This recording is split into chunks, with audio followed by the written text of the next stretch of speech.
Good morning, Earthlings. Good afternoon, good evening. Back again. The weather has finally broken, and so the saga of my roof on my boat continues today. I'm off down there soon to put some filler in and sanding and getting it all a really nice sort of uniform looking platform before the big resining job starts. This video is all about the revenge of Jessica Mulroney. Now, I think most of you know who Jessica is. She was at Meghan and Harry's wedding. Her two twin sons were page boys. I think her daughter was a bridesmaid, along with Princess Charlotte. I think the whole world has heard a lot about tantrums, tiaras in the lead up to the wedding.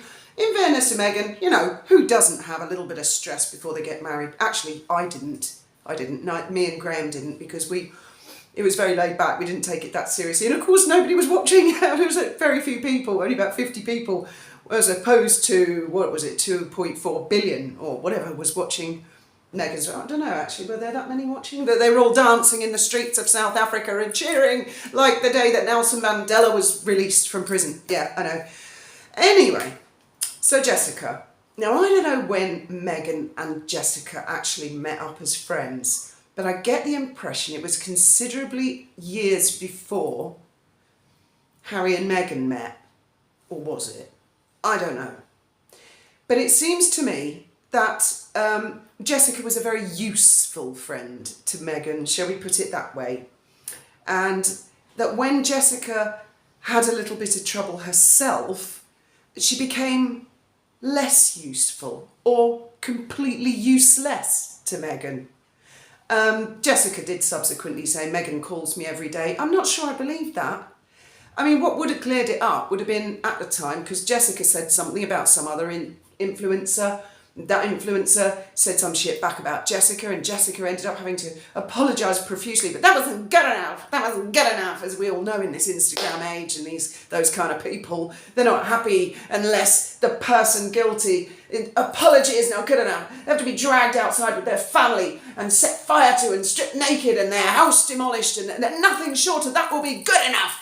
You know, and then they wonder why everybody goes, fuck an apology, shove an apology up your arse because it's not worth shit to you. Anyway, so Jessica had this big doodah, and I can well imagine Jessica being in floods of tears.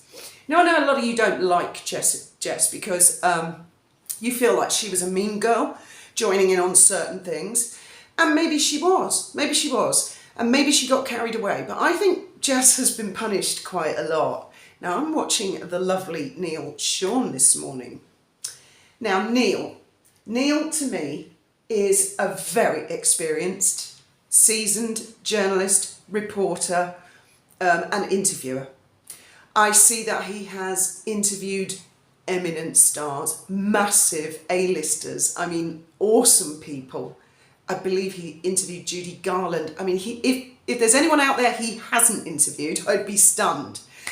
And he's not to be underestimated, the lovely Neil Sean. And I listen very, very carefully when he speaks, because being as experienced as he is, the devil is in the detail.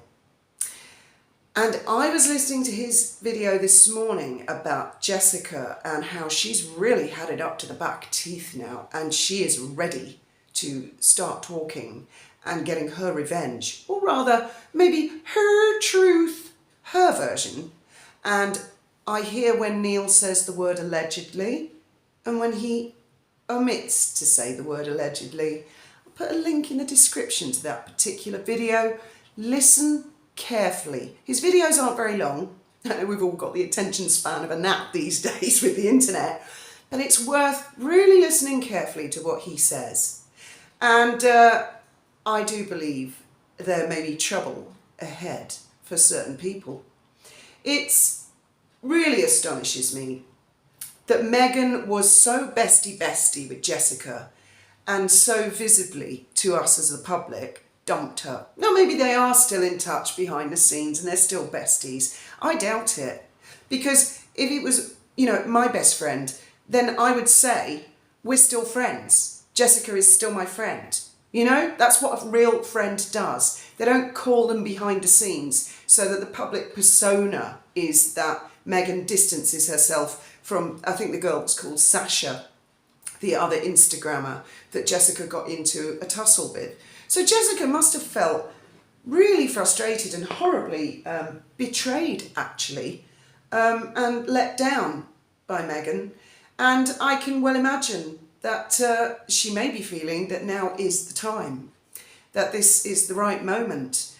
And I can see as well, I've seen this sort of thing before, generally with people who are famous, the slippery slope of when the downward trajectory starts. And I think that started quite a long time ago with Meghan. I mean, at the beginning of this year, really, with South Park, and actually before that.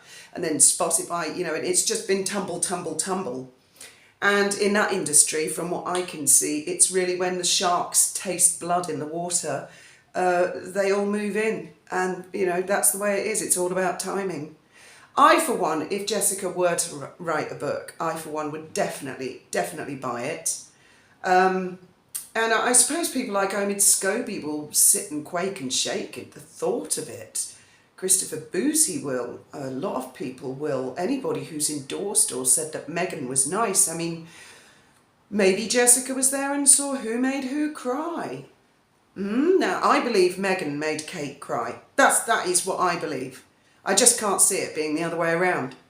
But then there's been My Truth and Oprah and all that thrown into the mix, and recollections may vary. And perhaps Jessica, as a bystander or a participant, I don't know, perhaps she can clear that up, and that would be very, very interesting to see. I, for one, would be definitely interested, and I'd love to hear if you guys would be interested to hear what Jessica has to say. Or do you think Jessica would just make stuff up, or recollections may vary, and twist things to make it different? Would you believe Jessica? I don't know. Look forward to hearing your thoughts and opinions, and I should be on the roof, even though it looks like it's threatening to rain. I don't care. I'm going to get up there on the bloody roof. Thank you very much for listening.